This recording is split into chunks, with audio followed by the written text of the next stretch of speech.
Hello and good morning everyone. I welcome you all Eduverse News Analysis. Today is 16th April 2023 and we are going to discuss important news and articles from The Hindu newspaper. So let's see what important news we got today to discuss. Before starting the video, for PDF join Telegram channel Eduverse News Analysis. Link आपको description box में provided है. Make sure video को last तक देखें so that सारी important news आपकी यहाँ पर कवर हो. तो चलिए स्टार्ट करते हैं और देखते हैं आज हमें क्या क्या डिस्कस करना है. Now, our first article is Children take center stage to raise awareness about sexual abuse of boys.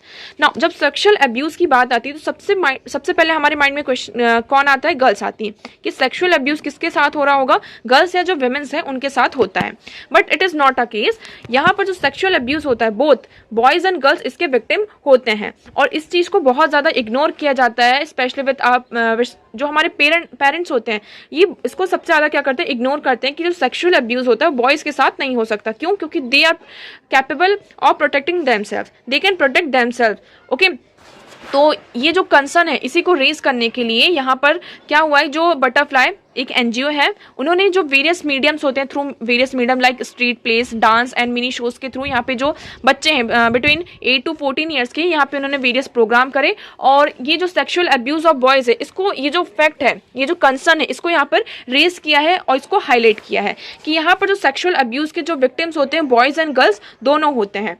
ये on the occasion of blue umbrella day के थ्रू इसको किया गया है. ब्लू अम्ब्रेला डे यहाँ पे पूरे वर्ल्ड में इसको सेलिब्रेट किया जाता है, इसको मार्क किया जाता है specially to encourage adults to play a bigger role in protecting boys from. हाँ, यहाँ पर एडल्ट्स जो होते हैं हमारे उन्हें क्या किया जाता है? इनकरेज किया जाता है कि आपका जो रोल है सिर्फ गर्ल्स को प्रोटेक्शन प्रोवाइड करने के लिए नहीं, गर्ल्स को यहाँ पे विजिलेंस प्रोवाइड करने के लिए नहीं है, आपको यहाँ पे जो बॉयज है उनको भी सेम केयर और सपोर्ट की जरूरत है. ओके, तो इसी के चलते यहाँ पर आप देखेंगे क्योंकि हम कई बार ये केस देखते हैं कि जो बॉयज के साथ सेक्सुअल अब्यूज होता है उसको ओवरलुक कर दिया जाता है और उसकी रिपोर्टिंग यहाँ पर नहीं होती है. क्यों? क्योंकि यहाँ पे ये आप ऐसा कह सकते हैं कि एक टैबू है कि जो नोशन है हमारा कि जो मैस्कुलिनिटी होती है तो एडल्ट्स को ये बिलीव ही नहीं करने देती है कि जो बॉयज है उसके साथ यहाँ पे सेक्सुअल अब्यूज हो सकता है. ओके, तो आई होप आपको ये पूरा क्लियर होगा. नेक्स्ट मूव करते हैं. Now next article is Chinese dual use facilities in Myanmar and Sri Lanka raise security concerns in India. अब यहाँ पे चाइना क्या कर रहा है, जो म्यांमार और श्रीलंका है इसका ड्यूअल यूज कर रहा है जिसके कारण इंडिया में एक सिक्योरिटी कंसर्न बनता जा रहा है. कैसे? जैसे कि आप देखेंगे जो कोको आइलैंड है, म्यांमार का कोको आइलैंड, वहां पर म्यांमार ने क्या किया था? कोको आइलैंड को चाइना को यहाँ पे लीज पे प्रोवाइड किया था. अब चाइना वहां पर क्या कर रहा है? मिलिट्री जो फैसिलिटीज है उसका कंस्ट्रक्शन कर रहा है. सेकंड, अगर हम बात करें श्रीलंका की तो श्रीलंका में अब ये प्रपोज किया है चाइना कि हम क्या करेंगे, यहाँ पे remote satellite receiving ground station को, यहाँ ग्राउंड स्टेशन जो सिस्टम है उसको यहाँ पे क्या किया जाएगा, उसको प्रपोज किया जाएगा, उसका यहाँ पे श्रीलंका में कंस्ट्रक्शन किया जाएगा. अब ये इंडिया के लिए सिक्योरिटी कंसर्न क्यों बन रहा है? पहला, अगर हम बात करें कोको आइलैंड की आप लोकेशन देखेंगे और चाइना की लोकेशन देखिए. कोको आइलैंड कहाँ है? ये अंडमान एंड निकोबार आइलैंड है हमारा और इसी के साइड में आप देखेंगे ये कोको आइलैंड आता है. ओके, यहाँ पर क्या बन रहा है? मिलिट्री जो फैसिलिटीज हैं वो उसको बनाया जा रहा है चाइना के थ्रू. ओके, श्रीलंका की बात करें तो यहाँ पर भी क्या है? स्टेशन प्रोवाइड किया जा रहा है, रडार स्टेशन की जो फैसिलिटीज उसको प्रपोज किया. अब जो कोको आइलैंड है ये जो पूरा एरिया आप देखेंगे इंडिया का, ये जो पूरा पार्ट है श्रीलंका का, मलेशिया, थाईलैंड, बांग्लादेश, ये पूरा जो एरिया उसको कवर करता है. यहाँ पर ये जो इसका कवरेज एरिया है ये पूरा यहाँ पे कवर होता है. अब ये इंडिया के लिए सिक्योरिटी कंसर्न इसलिए बन रहा है. सबसे पहले यहाँ पर क्या आता है? श्रीहरिकोटा आता है. श्रीहरिकोटा क्या है आप सभी को पता है, जहाँ से इसरो का यहाँ पे जो सैटेलाइट लॉन्च सेंटर है श्रीहरिकोटा. ओडिशा की बात करें तो ओडिशा में भी हमारे जो वेरियस यहाँ पे सैटेलाइट सेंटर्स हैं आप यहाँ पर देखेंगे कि the source at the satellite launch facilities in Sriharikota and the integrated missile test range in Odisha could come under the scanner of the ground station. ये सारा जो है स्कैनर के ग्राउंड स्टेशन में आ सकता है जिसके कारण सबसे बड़ा जो हमारा कंसर्न है किसका, जो हमारा इंडिया का सेंसिटिव डेटा है उसको यहाँ पे क्या कर सकता है? ब्रीच हो सकता है. सेंसिटिव डेटा को यहाँ पर चाइना के थ्रू क्या किया जा सकता है? यूज किया जा सकता है और इंडिया के अगेंस्ट में इसको वेपनाइज किया जा सकता है. ओके, मतलब कि एक तरीके से हम देखेंगे कि पूरा जो सैटेलाइट्स है वो जो हमारा एरिया आप कह सकते हैं कि आप यहाँ पर देखेंगे ये हमारा श्रीहरिकोटा यहाँ पर ओडिशा आ जाता है और ये कोको आइलैंड यहाँ पे ये अंडमान निकोबार है, ये कोको आइलैंड। तो ये जो पूरा एरिया है इसको यहाँ पे कवर कर रहा है, पूरा स्कैन कर रहा है। तो यहाँ पे बात ये हो रही कि जो इंडिया का सेंसिटिव डेटा है और जो एसेट्स है, इंफॉर्मेशन, सेंसिटिव इंफॉर्मेशन है वो यहाँ पर लीक हो सकती है। और चाइना एक तरीके से क्या करना चाहता है, इंडिया को मतलब इस एरिया में आप देखेंगे ये जो रीजन है पूरा यहाँ पे जो अपनी प्रेजेंस है उसको यहाँ पे स्टैब्लिश करना चाहता है। और अगर हमारा सेंसिटिव डेटा यहाँ पे रीच होता है, चाइना के हाथों में आता है, तो आप समझ ही सकते हैं कि ये इंडिया के लिए कितना बड़ा यहाँ पे सिक्योरिटी का कंसर्न सामने आ रहा है। ओके, तो आई होप आपको ये क्लियर होगा। नेक्स्ट मूव करते हैं। Now next article is antiviral resistance H1N1 spreads from wild ducks to chicken. अब यहाँ पे क्या हो रहा है, जैसे कि जो इन्फ्लुएंजा होता है धीरे धीरे जब ये इंक्रीज होता है तो इसके अगेंस्ट में हम क्या लेते हैं, एंटीवायरल ओसेल्टाविमिर, इसका यूज किया जाता है, बहुत ज्यादा यूज किया जाता है। ओके, अब यहाँ पे क्या हो रहा है, जो ये एंटीवायरल है, साइंस ने ये जो एवियन वायरस के अगेंस्ट में इसको यूज किया जाता था। जो ये वायरस होता है, जो एवियन वायरस होता है, उसको यहाँ पे क्या कर देता है, पूरी तरीके से खत्म कर देता है। बट अब यहाँ पे धीरे धीरे हम क्या देख रहे हैं कि previous work has demonstrated that influenza virus can develop resistance to oseltamivir carboxylate when the virus infect wild ducks and they are exposed to environmental like OC concentrated, suggesting that environmental resistance is concern। अब यहाँ पे क्या बताया जा रहा है कि जब ये OC ओसेल्टाविमिर कार्बोक्सिलेट यहाँ पर क्या कर रहा है, जो इन्फ्लुएंजा वायरस है वो अगेंस्ट में, इसके अगेंस्ट में क्या कर रहा है, रेजिस्टेंस क्रिएट कर रहा है। और ये धीरे धीरे मतलब बहुत ही स्पीड से ही क्या हो रहा है, स्प्रेड हो रहा है। मतलब ये जो रेजिस्टेंस क्रिएट हो रहा है against this antiviral resistance, antiviral, इसके अगेंस्ट में जो इन्फ्लुएंजा वायरस है वो क्या कर रहा है, रेजिस्टेंस क्रिएट कर रहा है, जिसके कारण यहाँ पर जो केसेस हैं, ये जो रेजिस्टेंस है ये बहुत जल्दी क्या हो रहा है, स्प्रेड हो रहा है through wild ducks to chickens. Specially जो वाइल्ड डक्स होते हैं वो वाटर में रहते हैं और वाटर में रहते रहते वो अपने आप में आप ये देखेंगे जो ये ओसेल्टाविमिर है, ये जो वायरल एंटीवायरल है, इसके अगेंस्ट में उन्होंने क्या कर लिया, रेजिस्टेंस क्रिएट कर लिया। अब जब ये एवियन इन्फ्लुएंजा ने उसको इन्फेक्ट किया, एवियन इन्फ्लुएंजा का जो स्ट्रेन है H1N1, उन्होंने क्या किया, इन्फ्लुएंट किया, तो ये क्या हो गया, इसके अगेंस्ट में क्या हो गया, रेजिस्टेंस क्रिएट कर लिया और जो वायरस है धीरे धीरे क्या होता गया, स्प्रेड होने लगा। ओके, अब हमने ये देखा कि if wild birds and ducks in a particular are the first to be infected by influenza virus brought in by migratory birds, domestic poultry act as an important amplifying host and in source of influenza virus evolution। अब यहाँ पे क्या हो रहा है, जैसे कि migratory birds होती हैं, इनके थ्रू ये जो इन्फ्लुएंजा वायरस है उसको लाया जाता है। अब इससे क्या होता है, जो माइग्रेटरी बर्ड्स हैं वो हमारे प्लेस पर आई, इस रीजन में आए। यहाँ पे जितने भी डोमेस्टिक, यहाँ पर आप देख सकते हैं पोल्ट्री एक्ट्स हैं, जितने भी यहाँ पे पोल्ट्री एनिमल्स हैं, उन्होंने क्या किया, इस वायरस को स्प्रेड किया। क्योंकि ये जो वायरस है बहुत जल्दी अपने आप को इवॉल्व भी करता है और इवॉल्व होने के साथ साथ ये सिर्फ आप कॉन्टेक्ट से ही क्या होता है, ये स्प्रेड हो जाता है। तो एक तरीके से आप ऐसा कह सकते हैं कि जो पोल्ट्री, डोमेस्टिक पोल्ट्री है, इस वायरस को क्या कर रही है, एक तरीके से होस्ट का काम कर रही है, उसको एम्पलीफाई कर रही है। और धीरे धीरे हमने ये देखा, ये जो H1N1 वायरस है ये अपने आप को क्या कर रहा है, इवॉल्व कर रहा है।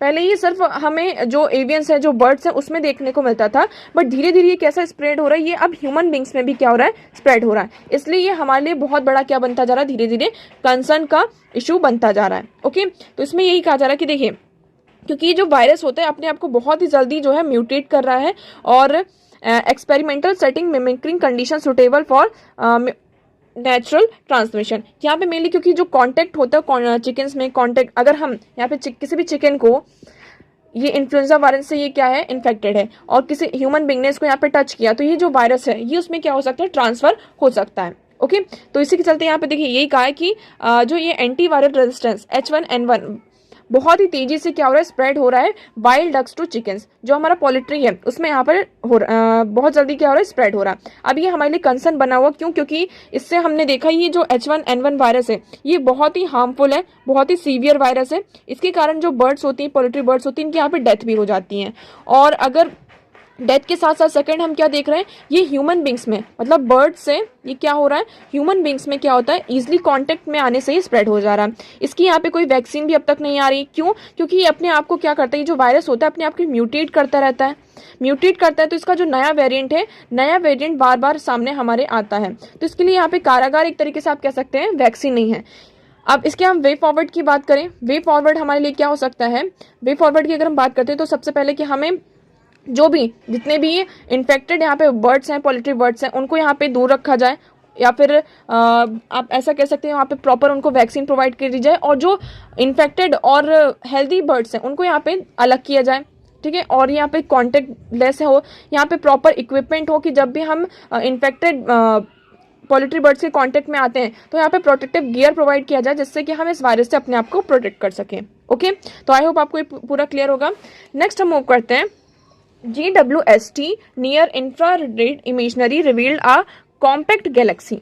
अब यहाँ पे हम देखेंगे new James Webb space telescope, यहाँ पे एक टेलीस्कोप है, उन्होंने यहाँ पे एक आप ऐसा कह सकते हैं कि रिवील किया कि आप सभी को पता है कि जो बिग बैंग है ना, बिग बैंग थ्योरी की हम बात करते हैं, तो इन्होंने यहाँ पे ये कहा है कि अगर हम इसको देखते तो हमारी जो 510 मिलियन ईयर की जो ये बिग बैंग थ्योरी, उसके बाद हमें यहाँ पर एक न्यू ग्रेविटेशनल लेंस्ड गैलेक्सी को हमने क्या किया, रिवील किया है ना। कौन सी, जिसका जो रेड शिफ्ट अगर हम देखते हैं तो कितना है, 9.5 है, corresponding to 510 million year ago after the big bang.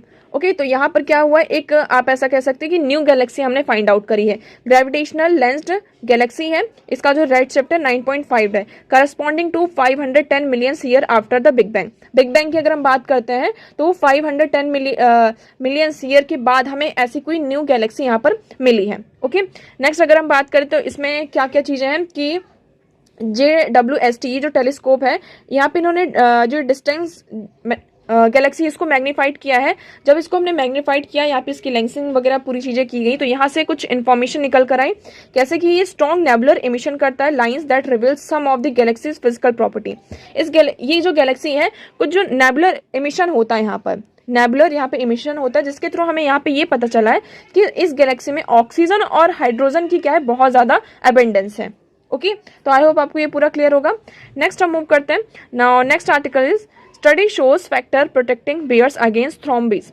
अब ये जो बेयर होते हैं, ब्राउन बेयर की मेनली इसमें बात की जा रही है, उसमें यहाँ पर हमें क्या दिखाई दिया है, उनमें सबसे ज़्यादा क्या होती है, ब्लड क्लॉटिंग होती है। वो मेनली जो ब्लड क्लॉटिंग होती है ना, उससे यहाँ पे रियरली जो इसको सफ़र करते हैं। अब ऐसा क्यों होता है, क्योंकि एक प्रोटीन होता है, जो प्रोटीन प्लेट्स होती हैं HSP47, ये धीरे धीरे क्या होने लगता है, रिड्यूस होने लगता है। मतलब कि जब इसका एनालिसिस किया गया पूरा, तो ये जो प्रोटीन होता है ये धीरे धीरे यहाँ पर रिड्यूस होने लगता है, जिसके कारण यहाँ पे जो ब्लड क्लॉटिंग होती है, जो ब्राउन बेयर्स होते हैं, उसमें ये पाई जाती है। ओके, अब यहाँ पे ये बात की जा रही है। अब हमें देखिए, हमारे पास यहाँ पे क्या है, प्रॉब्लम भी है, प्रॉब्लम का जो कॉज है वो भी पता है। अब कॉज पता है तो हमारे पास इसका क्या हो सकता है, सॉल्यूशन भी हो सकता है। तो यहाँ पे ये सजेस्ट किया गया है कि this suggest that HSP47 associated thromboprotection is conserved across several mammalian species and could be used to develop new antithrombic drugs।